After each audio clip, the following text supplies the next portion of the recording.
नमस्ते मित्रांनो, S S के दर्शनी आपल्या आवडत्या चॅनलमध्ये आपलं स्वागत आहे. नवीन असाल तर नक्की लाईक करा, शेअर करा, सबस्क्राईब करा आणि असेच आमच्यासोबत आनंदाने शिकण्यासाठी बेल आयकॉनचं बटन जरूर प्रेस करा, जेणेकरून आमचे नवनवीन व्हिडिओज आपल्यापर्यंत पोहोचतील. चला तर मग आज काहीतरी नवीन शिकूयात. या ठिकाणी बघा मित्रांनो, पार्ट 3 मध्ये आपलं स्वागत आहे. पार्ट 1 आणि पार्ट 2 जर तुम्ही बघितला नसेल तर पार्ट 1 आणि पार्ट 2 एकदा ओव्हरलुक करून घ्या, म्हणजे पुढचं समजायला तुम्हाला इझी जाईल.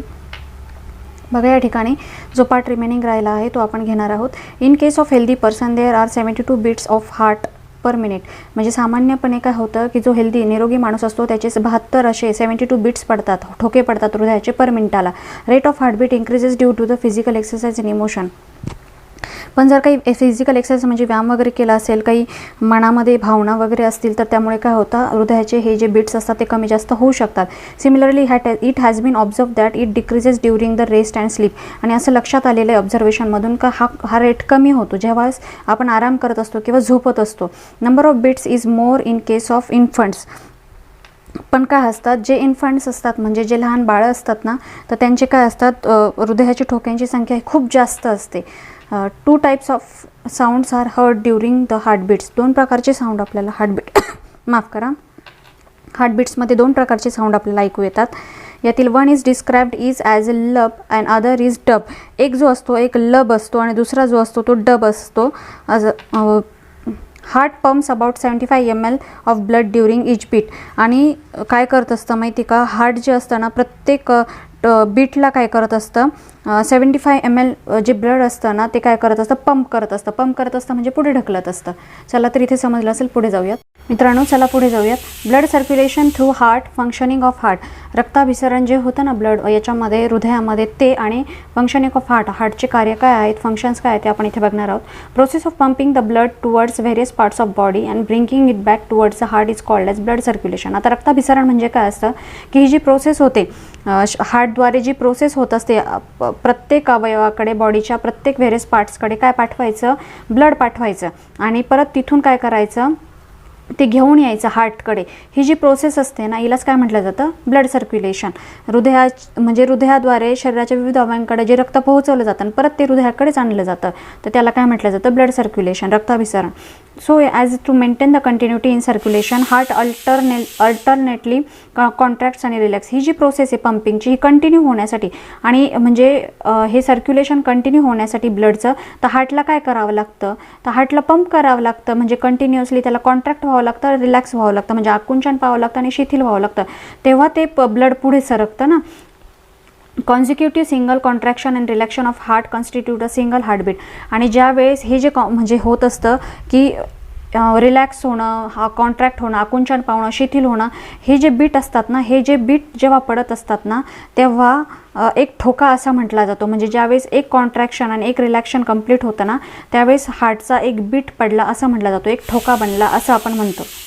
बघा या ठिकाणी मित्रांनो आपल्याला एक एक्सपेरिमेंट करायचा आहे. बघा 2 feet long rubber tube with a small aperture. आपल्याला एक 2 फूट लांबीची एक रबरी नळी घ्यायची आहे जिला होल असेल. स्टॉपवॉच घ्यायचा, एक घड्याळ घ्यायचा आहे आपल्याला आणि एक फनेल घ्यायचा, नरसाळ माफ करा. Fit a funnel at one end of the rubber tube. त्या रबर ट्यूबच्या एका बाजूला फनेल लावायचं, ते नरसाळ लावून द्यायचं आणि keep the wide mouth of the funnel on the left side of thorax. तुमच्या डाव्या बाजूला थोरॅक्सवर म्हणजे छातीवर तुमच्या डाव्या बाजूला ते नरसाळ्याचं मोठं तोंड ठेवायचं आणि bring the other end of the tube near the ear to hear the sound. आणि दुसरं जे टोक आहे ना नळीचं ते कुठे घ्यायचं, तुमच्या कानाजवळ घ्यायचं. का बरं, तुम्हाला साऊंड हिअर करायचं आहे ना, तर हृदयाच्या ठोक्यांचा, बरोबर ना, ते बीट्स तुम्हाला ऐकायचे आहेत म्हणून ते करायचं. हे आहे experiment. Record the number of beats per minute using the stopwatch. आणि स्टॉपवॉच सुरू करून द्यायचा, ते तुमच्या छातीजवळ लावल्यानंतर स्टॉपवॉच सुरू करून द्यायचं आणि बघायचं पर मिनिटाला, एका मिनिटाला किती हृदयाचे ठोके पडतात, किती बीट्स पडतात हे तुम्ही बघायचं आहे. हा एक्सपेरिमेंट आहे, तुम्ही करून बघा. चला पल्स म्हणजे काय असतात, नाडीचे ठोके. जे आपण बघा पल्स कसे असतात, अशा हातावर बघा डॉक्टर काका आपले आल्यानंतर असे करत असतात बघा हातावर, तर हे जे असतात ना हे पल्स असतात, नाडीचे ठोके. तर त्याच्यामध्ये काय करायचं, कोरिलेशन करायचं. Find correlation between heartbeats and pulse felt at rest. म्हणजे जे नाडीचे ठोके असतात ना, हाताच्या नाडीचे ठोके आणि हार्टबीट यांच्यामध्ये काय करून ठेवा तुम्ही, सहबंध शोधायचा आहे, त्यांच्यामध्ये कोरिलेशन शोधायचं आहे तुम्ही, काय हे किती पडतात आणि हे किती पडतात किंवा सेम पडतात का मिनिटाला, हे तुम्ही शोधायचं आहे. चला पुढे. क्वेश्चन आहे इथे, we can feel the pulse behind the ears and near the heel of foot, how these pulses occur. आपण हे फील करू शकतो कधी म्हणजे आपल्याला हे जाणवू शकतं, अनुभवू शकतो आपण की पल्स बिहाइंड द इयर्स म्हणजे कानाच्या मागे, इथं बघा कानाच्या मागे सुद्धा आपल्याला हे ठोके जाणवतील. आणि नियर द हिल फूट आणि कशाच्या खाली, पायाच्या जी टाच असते ना त्याच्या जवळ तुम्हाला तिचे ठोके जाणवतील. तर बघायचं तुम्ही ते जाणवतात की नाही. What flows out when we have an injury, ज्यावेळेस आपल्याला दुखापत होते त्यावेळेस काय लागतं किंवा आपलं काही कापलं जातं, बोट म्हणा, हात म्हणा, काय पाय म्हणा, कुठेही कापलं जातं त्यावेळेस काय होतं, नेमकं काय वाहतं, त्यातून काय वाहतं, रक्त वाहतं, बरोबर ना. चला पुढे जाऊयात. बघा या ठिकाणी मित्रांनो ब्लड, आता ब्लडमध्ये हे लक्षात ठेवा तुम्ही, ब्लड हे 4 भागामध्ये विभागलेलं असतं. 4 भागामध्ये, याच्यामध्ये ब्लडमध्ये 4 गोष्टी असतात. एक असतो प्लाझ्मा असतो, रेड ब्लड सेल्स असतात, व्हाईट ब्लड सेल्स असतात आणि प्लेटलेट्स असतात. हे 4ही जण खूप महत्त्वाचं काम करत असतात. ते काय काय करत असतात आपण बघणार आहोत. प्लाझ्मा तर येलो कलरचा असतो, तो खूपच महत्त्वाचा असतो. बघा प्लाझ्मा काय करत असतो.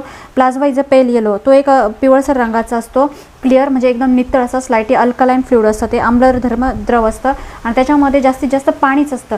90 to 92% वॉटर असतं आणि 6 to 8% त्याच्यामध्ये प्रोटीन्स असतात आणि 1 to 2% त्याच्यामध्ये साल्ट्स असतात, बरोबर ना. आणि अदर कंपोनंट्स पण असतात. त्याच्यानंतर काय असतं, अल्ब्युमिन काम करतं, म्हणजे अल्ब्युमिन पण असतं त्याच्यामध्ये. म्हणजे ते काय काम करतं, distributes the water all over the body.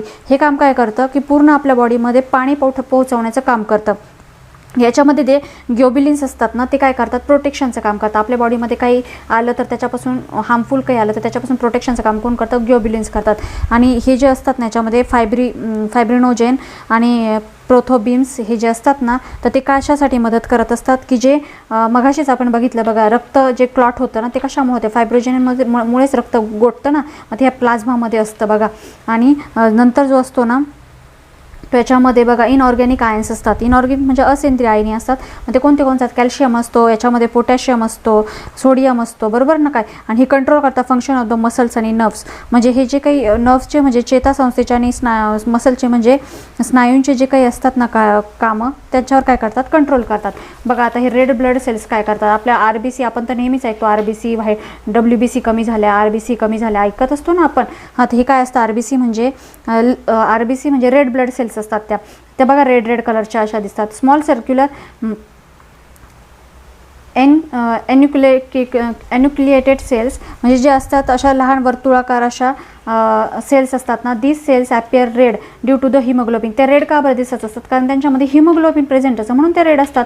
Oxygen dissolve in blood due to the haemoglobin. आणि ब्लडमध्ये ऑक्सिजन हे डिझॉल्व का होतं, तर कारण तिथे हिमोग्लोबिन असतं. हिमोग्लोबिन ऑक्सिजनला काय करतं, डिझॉल्व करून घेतं ब्लडमध्ये. हे खूप जास्त महत्त्वाचं आहे, समजून घ्या. हा प्रश्न पेपरला येऊ शकतो की ऑक्सिजनला डिझॉल्व करण्याचं ब्लडमध्ये काम कोण करतं, ते हिमोग्लोबिन करतो. आणि त्या रेड का दिसतात, तर हिमोग्लोबिनमुळे दिसत असतात. 50 to 60 lakhs RBC आपल्या बॉडीमध्ये किती असतात, तर 50 to 60 lakh RBC present in each cubic millimetre. म्हणजे प्रत्येक क्युबिक म्हणजे एक घन मिलीमीटरमध्ये किती असतात, तर 50 ते 60 लाख इतक्या काय असतात, RBC असतात. आणि RBC are produced in red bone marrow. आणि RBC हा कुठे प्रोड्यूस होतात, अँड लाईफ फॉर अबाउट, हां हे कुठे बोनमध्ये तयार होतात, बरोबर ना. अस्थि बोन मॅरोमध्ये म्हणजे अस्थि मज्जेमध्ये त्या तयार होतात असतात ह्या RBC. And life for about 100 to 127 days. आणि ते जगतात किती, 100 ते 127 दिवस त्या किती जगत असतात. बघा व्हाईट ब्लड सेल ह्या तर कमी पडल्यानंतर आपण म्हणतो बघा प्लेटलेट्स कमी पडल्या, डॉक्टर ॲडमिट करून घेतात. हा तर कॉमन इश्यू आहे, बरोबर ना. बघा थोडं वातावरण इकडे काही झालं, हे झालं तर बघा व्हाईट ब्लड सेल्स कमी पडतात, बरोबर ना, आजारी पडतो आपण. बघा दीज आर लार्ज न्यूक्लिएटेड म्हणजे याच्यामध्ये काय असतं की न्यूक्लियन असतो आणि याच्यामध्ये न्यूक्लियर नसतो, बरं का. याच्यामध्ये असतो न्यूक्लियस. दीज आर लार्ज, ह्या लांब असतात, मोठ्या असतात आकाराने. न्यूक्लिएटेड अँड क्लोरोलेस सेल्स असतात. याच्यामध्ये कलरलेस सेल्स म्हणजे याच्यामध्ये कलर नसतो, कारण याच्यामध्ये हे हिमोग्लोबिनच नसतो, त्यामुळे ह्या कलरलेस असतात, बरोबर ना. आणि 5000 to 10,000 WBC are present in per millimetre. याच्यामध्ये किती असतात, प्रत्येक म्हणजे सेम याच्यासारखंच क्युबिक मिलीमीटरमध्ये, क्युबिक आहे ना, वर 3 दिलेलं आहे बघा, पर क्युबिक मिलीमीटरमध्ये याच्यामध्ये किती असतात, 5,000 ते 10,000 5,000 to 10,000 WBC ह्या प्रेझेंट असतात. 5 types of WBC are present. कोणत्या कोणत्या WBC असतात बघा. बेसोफिल्स असतात, इओसोनोफिल असतात, न्यूट्रोफिल्स असतात, मोनोसाइट्स असतात, त्याच्यानंतर लिम्फोसाइट्स असतात. इतक्या प्रकारच्या WBC असतात. WBC या 5 प्रकारच्या असतात, हे लक्षात ठेवा नावं. WBC are produced in a red bone marrow. आणि ह्या WBC पण कुठे तयार होतात? ह्या सुद्धा रेड बोन मॅरोमध्येच म्हणजे अस्थिमज्जेमध्येच तयार होत असतात. WBC act as a soldier in our body. आणि त्या काय काम करत असतात? आपल्या बॉडीमध्ये ॲज अ सोल्जरसारखं काम करत असतात, सैनिकाचं काम करत असतात. म्हणजे आपल्या बॉडीमध्ये कुठे पण सपोज एखादा मायक्रोब्स गेले किंवा आपलं म्हणतो ना सूक्ष्मजंतू गेले, रोगजंतू गेले, तर त्याच्यावर काय करतात? ह्या पहिला हल्ला करतात. म्हणजे आणि त्यामुळे आपल्या काय होतं? बॉडीवर ते जे जीवजंतू आहेत ना ते आपल्या बॉडीला इफेक्ट करू शकत नाही, मग आपल्याला तो रोग होत नाही. पहिलं काम हे WBC करता. म्हणजे WBC किती महत्त्वाचं आहे बघा. फंक्शन्स बघा. This cells attack the pathogens entering our body. म्हणजे जे आपले काही शरीरामध्ये जे रोगजंतू येतात त्यांना एंटर करण्यापासून अडवतात. They protect us from the microbial disease. आणि जे सूक्ष्मजीवांमुळे होणारे जे रोग असतात त्याच्यापासून आपल्याला ते करता वाचवतात. प्लेटलेट्स बघा. These are the extremely small and dish shape. Platelets ह्या कशा असतात? तबकडीच्या आकारासारख्या असतात. आणि 2.5 to 4 lakh platelets are present per cubic millimetre of blood. आणि किती असतात त्या ब्लडच्या प्रत्येक क्यूब मिलीमीटरमध्ये? 2.5 to 4 लॅक्सपर्यंत असं. फंक्शन काय असतं प्लेटलेट्सचं? Platelets participate in blood clotting process. आणि रक्त गोठवण्याच्या क्रियेमध्ये त्या काय करतात? भाग घेत असतात. समजलं इथपर्यंत? बघा मित्रांनो, या ठिकाणी आपण बघणार आहोत फंक्शन्स ऑफ ब्लड. रक्ताची कार्य काय काय आहेत, काय काय मला सांगा बरं. आपण तर बघितलं ऑक्सिजन वाहून नेतो बरोबर ना, कार्बन डायऑक्साईड घेऊन परत हार्टला देतो, न्यूट्रिशन्स वगैरे पोहोचवतो. तर आपण डिटेलमध्ये बघूयात. चला फर्स्ट बघूयात ट्रान्सपोर्ट ऑफ गॅसेस. काय करतो? वायूंचं गॅसेसचं ट्रान्सपोर्टेशन करतो, वहन करतो. Oxygen is carried via blood from lungs to cells in various parts of body and carbon dioxide from tissue to lungs. Oxygen काय करतो? तो कॅरी करतो ब्लडद्वारे. फ्रॉम कुठून? लंग्सकडून म्हणजे फुफ्फुसाकडून. कुठे? सेलकडे, पेशींकडे. फुफ्फुसाकडून ऑक्सिजन घ्यायचा आणि कुठे द्यायचा? सेलला द्यायचा, पेशींना द्यायचा, किंवा व्हेरियस पार्ट्सला द्यायचा. बॉडीच्या व्हेरियस पार्टच्या ज्या सेल आहेत त्यांना द्यायचा. आणि त्यांच्याकडून काय कलेक्ट करायचं? कार्बन डायऑक्साईड कलेक्ट करायचा. आता ह्या ज्या सेल असतात हे एकत्र येऊन काय बनतात? टिश्यू. मग टिश्यूकडून काय घ्यायचा?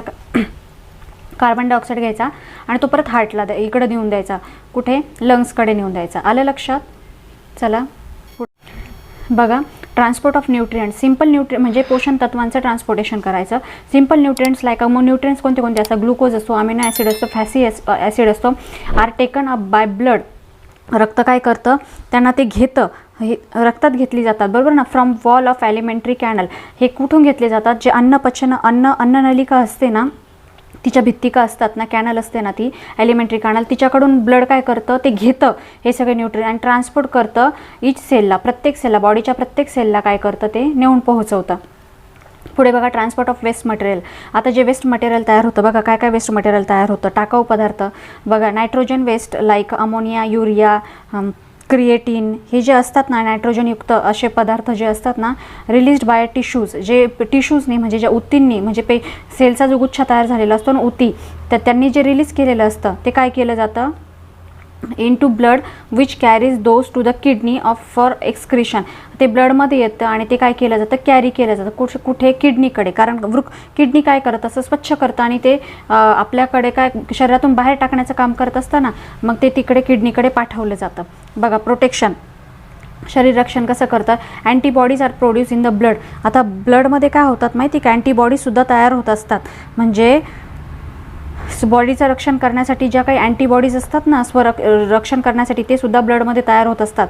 They protect the body from microbes. म्हणजे जे काही सूक्ष्मजीवाणू वगैरे असतील ना, किंवा हार्मफुल पार्टिकल्स, जे काही सूक्ष्मजीवाणू किंवा इतर असे काही त्रास देणारे कण असतील ना, त्यांच्यासाठी अँटीबॉडीजसुद्धा काय तयार होतात? ब्लडमध्ये ऑटोमॅटिक तयार होत असतात. बघा किती महत्त्वाचं. Transport of enzymes and hormones. म्हणजे काही एन्झाईम्स होतात ना, संप्रेरक वगैरे, त्यांचा ट्रान्सपोर्ट करायचा. हार्मोन्स म्हणजे संप्रेरक, एन्झाईम्स म्हणजे जे विकारी असतात त्यांचा ट्रान्सपोर्टेशन करायचं. Blood transport the enzymes and hormones from the site of their production to the site of their action. जिथे जे तयार होतात ना, श्रवतात ना, ते तिथून ते काय करायचं? त्या साईटवरून, प्रोडक्शनच्या साईटवरून त्यांना घ्यायचं आणि जिथे त्यांची कार्य होणार आहे तिथे त्यांना काय करायचं? घेऊन जायचं. जिथं त्यांचं काम आहे तिथं त्यांना घेऊन जायचं. हे काम ब्लड करत असतं. बघा बघा, थर्मल रेग्युलेशन म्हणजे काय असं, आपली जे बॉडी असते ना, बॉडीमध्ये जे तापमान असतं ना, टेम्परेचर असतं ते मेंटेन ठेवायचं. बघा, body temperature is maintain constant at 37 degree Celsius. आपल्या बॉडीचं टेम्परेचर नेहमी 37 डिग्री सेल्सिअस असतं, हे नेहमी लक्षात ठेवा तुम्ही. त्याच्या वर खाली झालं तर आपल्याला ताप येऊ शकतो किंवा थंडी वाजू शकते. थोडं जरी वर झालं खाली झालं तर आपल्याला, एक तर वर झालं तर आपल्याला लगेच ताप येतो, आणि खाली जर झालं थोडं तर लगेच थंडी वाजून येते आपल्याला. बाय वॅसोडायलेशन अँड वॅसो कॉन्स्ट्रिक्शन, हे जे दोन आहे ना, याच्यामुळे काय केलं जातं म्हणजे विस्फारण आणि संकोचन, कॉन्ट्रॅक्शन होतं ते असं. त्याच्यामुळे काय होतं, अशी पसरते ती. वॅसोडायलेशन आणि कॉन्ट्रॅक्शन जे होतं, अशा दोन गोष्टींमुळे काय होतं ते मेंटेन ठेवलं जातं. Maintaining the balance of minerals like sodium potassium in the body. आणि बॉडीमध्ये जे सोडियम पोटॅशियम असताना त्यांचा काय ठेवला जातो, बॅलन्स ठेवला जातो. हे बघा, if bleeding occur at the injury, platelets and proteins called fibrinogen of the blood from clot and seal the injury. म्हणजे जर तुम्हाला कधी असं लागलं, काही जखम झाली आणि त्याच्यातून रक्त येत असलं तर ते बंद करण्यासाठी जे हे असतं, प्लेटलेट असते बघा, आणि ब्लडमध्येच ते फायब्रिनोजेन असतं ना, तर हे काय करत असतं, ते ब्लड काय करत असतं, क्लॉट करत असतं, म्हणजे त्याची घट्ट करतं, गुठळी तयार करतं, आणि तिथं काय करतं, ती जखम बंद करून टाकतं, म्हणजे रक्त व्हायचं तिथे बंद होऊन जातं. चला बघे, ह्युमन ब्लड ग्रुप. आपले आता मानवी रक्तगट कोणते कोणते असतात आपल्या सगळ्यांना माहितीच आहे, बरोबर ना. तर ए असतो, बी असतो, ए बी असतो, ओ असतो, हे झाले आपले ब्लड ग्रुप, बरोबर ना. Depending upon the proteins like the antigens and antibodies different blood groups are form. हे जे असतात ना आपल्या बॉडीमध्ये अँटीजेन अँड म्हणजे अँटीबॉडीज असतात ना, त्याच्यामुळे डिफरंट ब्लड ग्रुप फॉर्म झालेले आहेत, वेगवेगळे रक्तगट पडलेले आहेत. There are 4 main groups of human blood. आणि माणसाचे चार ब्लड ग्रुप आहेत, ए बी आणि ओ. हे लक्षात ठेवा तुम्ही, विचारले जातात. Besides there are 2 types as RH negative आणि RH पॉझिटिव्ह. ब्लड ग्रुप हे 4च आहे, कळलं का. A B O. आणि याच्यामध्ये जे पडतील ना, हे 2 प्रकारचे पडतात, एक तर पॉझिटिव्ह पडतो, एक तर निगेटिव्ह पडतो, बरोबर ना. त्यांना रिसस म्हणतात. RH म्हणजे रिसस पॉझिटिव्ह असतात किंवा रिसस निगेटिव्ह असतात. ए पॉझिटिव्ह असेल किंवा ए निगेटिव्ह असेल, बी पॉझिटिव्ह असेल किंवा बी निगेटिव्ह असेल, ए बी पॉझिटिव्ह असेल किंवा ए बी निगेटिव्ह असेल, ओ पॉझिटिव्ह असेल किंवा ओ निगेटिव्ह असेल. ते जे ओ पॉझिटिव्ह आणि निगेटिव्ह असतं त्याला रिसस म्हणतात. RH म्हणजे rhesus. Those 4 groups. Thus in all 8 blood groups are form. मग किती झाले, प्रत्येकाचे 2 झाले, तर 8 ब्लड ग्रुप झाले टोटल, बरोबर का नाही. मग ए रिसस पॉझिटिव्ह आणि ए रिसस निगेटिव्ह असे करून म्हणजे किती झाले, 8 ब्लड ग्रुप झाले. चला आता ब्लड डोनेशन, रक्तदान. डोनेशन आपल्या सगळ्यांना माहिती, सगळीकडे रक्तदान वगैरे घेतलं जातं बघा, ब्लड डोनेट केलं जातं. If a person meet an accident, जर एखाद्या व्यक्तीला अपघात वगैरे झाला तर bleeding occurs through the wounds, त्याच्या जखमांमधून काय होतं, रक्त येतं, बरोबर की नाही. Many times blood transfusion is necessary during the surgical operation. मग अशा वेळेस काय होतं, त्या व्यक्तीला काय द्यावं लागतं, ब्लड द्यावं लागतं, बरोबर ना. ब्लड ट्रान्सफर करावं लागतं, त्याला ब्लड द्यावं लागतं, त्याचं काही ऑपरेशन असेल तर.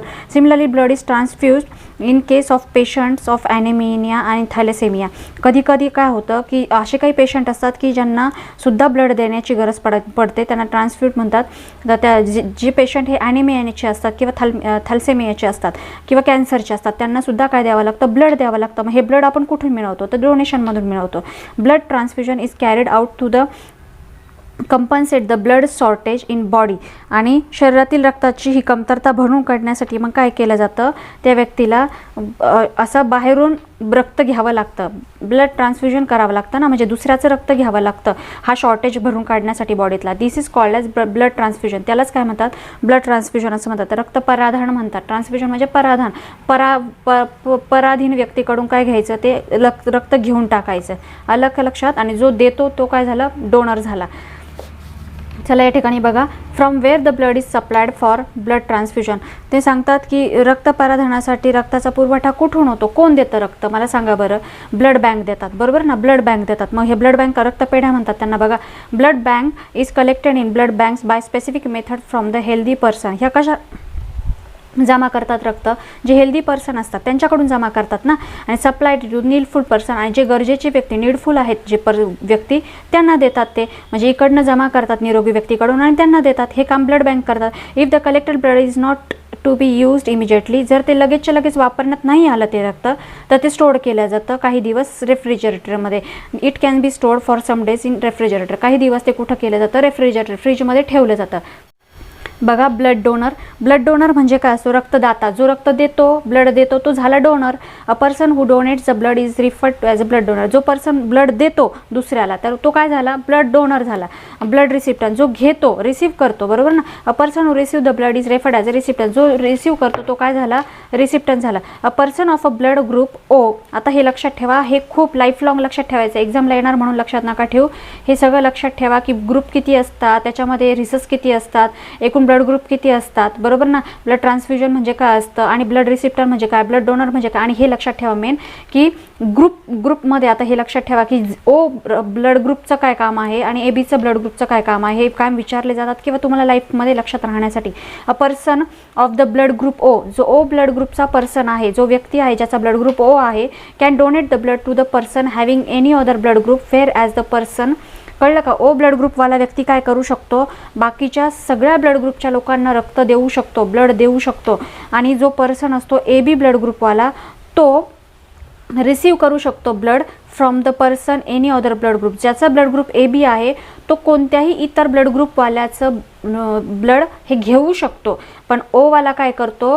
कोणत्याही इतर ब्लड ग्रुप आहेत त्यांना रक्त काय करू शकतो? देऊ शकतो. म्हणून काय म्हटलं जातं? A person of blood group O. जो ओ ब्लड ग्रुपचा व्यक्ती आहे त्याला काय म्हटलं जातं? Universal donor. त्याला डोनर म्हटलं जातं, म्हणजे दाता म्हटलं जातं, युनिव्हर्सल दाता म्हटलं जातं, सर्वयोग्य दाता म्हटलं जातं. आणि person blood group of A B is called universal recipient. आणि जो ए बी रक्तगटाचा व्यक्ती असतो त्याला काय म्हटलं जातं? युनिव्हर्सल रिसिप्टंट, म्हणजे सर्वयोग्य ग्राही, जो घेतो. समजलं इथपर्यंत? चला पुढे जाऊ. बघा, या ठिकाणी blood groups are hereditary and depends upon the genes inherits from parents. हे जे रक्तगट असतात ना, ब्लड ग्रुप असतात ना, ते आपल्यामध्ये कसे येतात? ते हेरिडिटरी येतात, म्हणजे आपल्या मातापित्यांकडून येऊ शकतात. त्यांचे जे जीन्स आहे त्याच्यानुसार आपल्यामध्ये येतात, बरोबर ना. Blood transfusion is perform only after the blood group matching. आणि ब्लड ट्रान्सफ्युजन कधी होतं? म्हणजे हे रक्त दिलं कधी जातं एकाचं दुसऱ्याला? तर ज्यावेळेस ब्लड ग्रुप मॅच होतो त्यावेळेसच दिलं जातं. If it is done without matching it may prove fatal for the patient. आणि जर जमलं नाही, ते मॅच नाही झालं तर त्या पेशंटला काय होऊ शकतं? धोका पोहोचू शकतो. Person who donate the blood may be recipient in future. जो पर्सन डोनेट करतो, रक्त देतो, बरोबर ना, दाता असतो जो, तो कधीतरी रिसिप्टंट पण होऊ शकतो भविष्यात. त्यालाही कधीतरी रक्ताची गरज पडू शकते, बरोबर की नाही. Blood donation without any expectation is always life saving. म्हणजे ब्लड हे डोनेट केलं पाहिजे कुठलीही अपेक्षा न ठेवता, कारण ते काय करत असतं? लाईफ सेव्ह करण्याचं, जीवन वाचवण्याचं काम करत असतं, बरोबर की नाही. आपण ब्लड दिलं कुणाला तरी तर कुणाच तरी जीवन वाचणार असतं, बरोबर ना. ब्लड इज, कारण ते काय तयार होत नाही, ते एकमेकांना द्यावं लागतं. ते काय आपण अजूनपर्यंत कोणत्या लॅबमध्ये तयार नाही करू शकलो, बरोबर की नाही. Blood is required in various situation like accident. आणि ब्लडची गरज कधी पडते? बघा, ॲक्सिडेंट होत राहतात, ब्लिडिंग होतं, रक्तस्राव होतो, पार्च्युरेशन होतं, सर्जिकल ऑपरेशन्स होतात. म्हणजे आता बघा, स्त्रियांना बाळ वगैरे होतं त्यावेळेस, बरोबर ना, त्यावेळेस पण ब्लड जातं, त्यांचं सर्जिकल ऑपरेशन्स होतात किंवा काही शस्त्रक्रिया होऊन जातात. Blood donation by healthy person is use to save the life of needful person. जो व्यक्ती हेल्दी आहे त्याचं रक्त, त्याचं ब्लड काय असतं? युजफुल ठरतं किंवा गरजेचं ठरतं. कुणासाठी? जो व्यक्ती गरजू आहे त्याच्यासाठी. आणि त्यामुळे काय होतं? त्या व्यक्तीची लाईफ वाचू शकते, बरोबर की नाही. Hence blood donation is considered as the best donation. त्यामुळे रक्तदान हे काय असतं? सर्वश्रेष्ठ दान असतं. कारण ते बघा, रक्त काय तयार होत नाही, त्यामुळे जो देतो तो नेहमी ग्रेट ठरत असतो. आणि जो देतो त्याने हा विचार केला पाहिजे, आज मी देतो तो उद्या मला पण काय होणार आहे? गरज पडणार आहे, बरोबर की नाही. त्यामुळे कुठलीही अपेक्षा न ठेवता ब्लड डोनेट केलं पाहिजे जर तुम्ही हेल्दी पर्सन असाल तर. बघा, या ठिकाणी मित्रांनो, ब्लड प्रेशर आपल्या सगळ्यांना माहितीच आहे, कारण आपल्या घरामध्ये कुणाला तरी ब्लड प्रेशर असतात, आजीला, आजोबांना, बरोबर ना, यांना. आपल्याला त्यामुळे हा शब्द माहिती. ब्लड प्रेशर म्हणजे काय असतो? रक्तदाब असतो. हे कशामुळे होतं तर आपण इथे बघणार आहोत. Blood is continuously kept flowing through the blood vessel.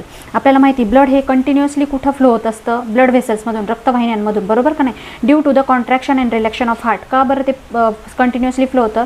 तर काय कारण असतं? हार्ट काय करत असतं? कंटिन्युअसली कॉन्ट्रॅक्ट होतं आणि रिलॅक्स होतं, आकुंचन पावतं, शिथिल होतं. Due to the contraction of heart. आणि ज्यावेळेस हार्ट असं कॉन्ट्रॅक्ट होतं म्हणजे आकुंचन पावतं, pressure is exerted on the wall of arteries. मग त्याचं जे प्रेशर असतं ना ते कुठे पडतं? आर्टरीज म्हणजे जे धमण्या असतात ना त्यांच्या भिंतीवर पडतं. आणि यालाच काय म्हटलं जातं? Blood pressure. यालाच रक्तदाब म्हटला जातो. Proper blood pressure is necessary to supply the blood in all parts of body. आणि सगळ्या शरीराच्या पार्ट्समध्ये जर तुम्हाला ब्लड पोहोचवायचं असेल तर त्याच्यासाठी काय असावं लागतं? प्रॉपर ब्लड प्रेशर असावं लागतं, बरोबर की नाही. प्रेशर रेकॉर्डेड, आता हे बघा इथे हेच खूप महत्त्वाचं आहे. प्रेशर जो रेकॉर्ड होतो during the contraction of heart ज्यावेळेस कॉन्ट्रॅक्ट होतो त्यावेळेस त्याचा जो प्रेशर असतो तो जो रेकॉर्ड केला जातो ना प्रेशर, त्यालाच काय म्हणतात सिस्टॉलिक प्रेशर. त्या प्रेशरला काय म्हणतात सिस्टॉलिक प्रेशर. आणि प्रेशर जो रेकॉर्ड केला जातो ड्युरिंग रिलॅक्शन ऑफ हार्ट, म्हणजे हार्ट ज्यावेळेस रिलॅक्स होतो त्यावेळेस जो प्रेशर रेकॉर्ड केला जातो ना त्याला काय म्हटलं जातं डायस्टोलिक प्रेशर. कोणतं बघा या ठिकाणी a healthy person is about, आता जो ब्लड प्रेशर असतो ना तो कसा मोजला जातो बघा. हेल्दी पर्सनचा जो असतो ना अबाउट 120-80 mm असतो. तो कुठपर्यंत असतो 139-89 mm पर्यंत, इथपर्यंत असतो, असा मोजला जातो तो. 120-80 असतो आणि 139 to 89 असा असतो तो mm मध्ये. It is measured with the help of, तो कशाच्या सहाय्याने मोजला जातो स्पिग्मोमॅनोमीटर. हा स्पिग्मोमॅनोमीटर नावाचं जे यंत्र असतं इन्स्ट्रुमेंट असतं त्याच्याद्वारे तो काय केला जातो मोजला जातो. बघा या ठिकाणी दिलेलं आहे ते स्पिग्मोमॅनोमीटर. याच्याद्वारे बघा ते असं आपल्या हाताला लावतात, ती एक स्टिक लावतात आपल्या हाताला आणि हे असं हे पंप केलं जातं. बघितलं ना अशी हवा पंप केली जाते. त्यानेच काय केला जातो तो मेजर केला जातो. बघा या ठिकाणी हायपरटेन्शन, हाय ब्लड प्रेशर हा शब्दही तुम्ही नेहमी ऐकलेला असेल. काय असतं ते high blood pressure than the normal is referred as hypertension. म्हणजे नॉर्मलपेक्षा ब्लडचं प्रेशर कसं झालेलं असतं हाय झालेलं असतं, रक्ताचा दाब कसा झाला असतो जास्त झालेला असतो, त्याला काय म्हणतात hypertension. In arteries of the person with hypertension, ह्या हायपरटेन्शनच्या जे व्यक्ती असतात त्यांच्या आर्टरीजमध्ये म्हणजे त्यांच्या धमन्यांमध्ये नेमकं काय होतं अननेसेसरी टेन्शन डेव्हलप. त्यांच्या धमन्यांमध्ये खूप अननेसेसरी तणाव पडतो, टेन्शन पडतं. Heart needs to perform more function than the normal condition in the case of hypertension. पण मग हार्टला काय करावं लागतं हायपरटेन्शनच्या कंडिशनमध्ये नॉर्मलपेक्षा मोर फंक्शन करावं लागतं. Systolic both systolic and diastolic pressure are high in hypertension. ही हायपरटेन्शनच्या केसमध्ये काय होतं की सिस्टॉलिक प्रेशर आणि डायस्टॉलिक प्रेशर हे दोन्ही पण प्रेशर काय झालेले असतात हाय झालेले असतात. समजले या ठिकाणी हायपरटेन्शन. चला पुढे जाऊया. बघा या ठिकाणी ऑलवेज रिमेंबरमध्ये blood production occur continuously in our body. आपल्या शरीरामध्ये नेहमी रक्त तयार होत असतं. असं कधीच समजायचं नाही की ब्लड दिल्यानंतर आपलं रक्त तयार होणार नाही, नेहमी तयार होत असतं. About 350 ml of blood is collected from a person during donation. ज्यावेळेस तुम्ही ब्लड डोनेट करता त्यावेळेस तुमचं किती रक्त काढून घेतलं जातं 350 ml इतकंच काढलं जातं फक्त. आणि our body restore the fluid part of it within 24 hours. आणि आपली बॉडी रिस्टोर करते त्याच्यातला जो फ्लुइड पार्ट आहे म्हणजे तो फ्लुइड पार्ट आहे त्याच्यातली त्याची 24 hours तो काय करते रिस्टोर करते. Pregnant and breast feeding woman cannot donate the blood. पण ब्लड कोण डोनेट नाही करू शकत ज्या प्रेग्नंट स्त्रिया असतात म्हणजे ज्यांना बाळ होणार आहेत अशा स्त्रिया, आणि ब्रेस्ट फिडिंग ज्या बाळाला दूध देतात स्तनपान करतात अशा स्त्रिया ब्लड डोनेट करू शकत नाही. There is no trouble during and after the blood donation.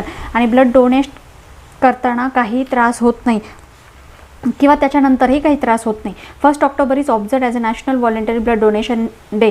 आणि 1 ऑक्टोबर हा जो दिवस आहे हा राष्ट्रीय रक्तदानाचा दिवस म्हणून आपण बनवलेला आहे. त्या दिवशी रक्तदान करायचं असतं. Healthy person of age more than 18 years can donate the blood 3 or 4 times in year. म्हणजे त्याने काय सांगितलं जो निरोगी व्यक्ती आहे तो वर्षातून किती वेळेस रक्तदान करू शकतो 3 किंवा 4 वेळेस तो रक्तदान इझिली करू शकतो, ब्लड डोनेट करू शकतो. बघा या ठिकाणी तुम्ही बघून घ्या नॉर्मल ब्लड प्रेशरमध्ये कसं असतं. साधारण रक्तदाब असतो त्याचं सिस्टॉलिक प्रेशर किती असतं, डायस्टॉलिक प्रेशर किती असतं, प्रायमरी हायपरटेन्शनमध्ये किती असतं, हायपरटेन्शनची जी स्टेज 1 असते, हायपरटेन्शनची स्टेज 2 असते, याच्यामध्ये किती असतं हे बघून घ्या आणि हे लर्न करा तुम्ही. बघा या ठिकाणी ABO blood group were discovered by Karl Landsteiner. म्हणजे हा AB आणि O ह्या ब्लड ग्रुपचा शोध कोणी लावला या कार्ल लँडस्टेनर यांनी लावलेला आहे. आणि he won the Nobel prize of 1930 for this discovery. आणि या शोधासाठी त्यांनी 1930 त्यांना नोबेल पुरस्कार पण मिळालेला आहे. Blood group AB was discovered by. आता हा जो AB ब्लड ग्रुप आहे तो कोणी शोधला तर हे डिकास्टेलो आहे ना यांनी शोधला आणि स्टर्ली यांनी 1902 शोधला, बरोबर ना. तर हे AB यांनी शोधला डिकास्टेलो आणि स्टर्ली यांनी, आणि ABO कोणी शोधला कार्ल लँडस्टेनर. याच्यासाठी यांना काय दिलेलं आहे नोबेल प्राइज मिळालेले आहेत त्यांना. बघा या ठिकाणी हेमेटॉलॉजी म्हणजे काय असते जे काही ब्लडशी रिलेटेड आपण स्टडी करतो ना मग त्याचा स्टडी जी करते ना जी इन्स्टिट्यूट तिला काय म्हणतात हेमेटॉलॉजी असं म्हणतात. बघा जी ब्रांच करते ती ब्रांच ऑफ मेडिकल सायन्सची ब्रांच आहे haematology that deals with the study of blood. त्याच्यामध्ये कशाचा स्टडी केला जातो ब्लडचा स्टडी केला जातो. पोएटिक ऑर्गन्सचा स्टडी केला जातो म्हणजे जे रक्त तयार करतात असे ऑर्गन तयार असतात. ब्लड डिसीजचा म्हणजे रक्ताचे जे रोग असतात त्यांचा अभ्यास केला जातो त्यालाच काय म्हणतात हेमेटॉलॉजी असं म्हणतात. याला काय म्हणतात हेमेटॉलॉजी असं म्हणतात. या ठिकाणी आपला चॅप्टर कव्हर झालेला आहे. पुन्हा भेटू न्यू चॅप्टरसोबत न्यू टॉपिक घेऊन. चॅनलला सबस्क्राईब केलं नसेल तर नक्की करा, तरच तुम्हाला आमचे व्हिडिओज तुमच्यापर्यंत पोहोचू शकतील. चला पुन्हा भेटू न्यू चॅप्टरसोबत. तोपर्यंत स्वस्त राहा, मस्त राहा, सुखी राहा, आनंदी राहा. धन्यवाद.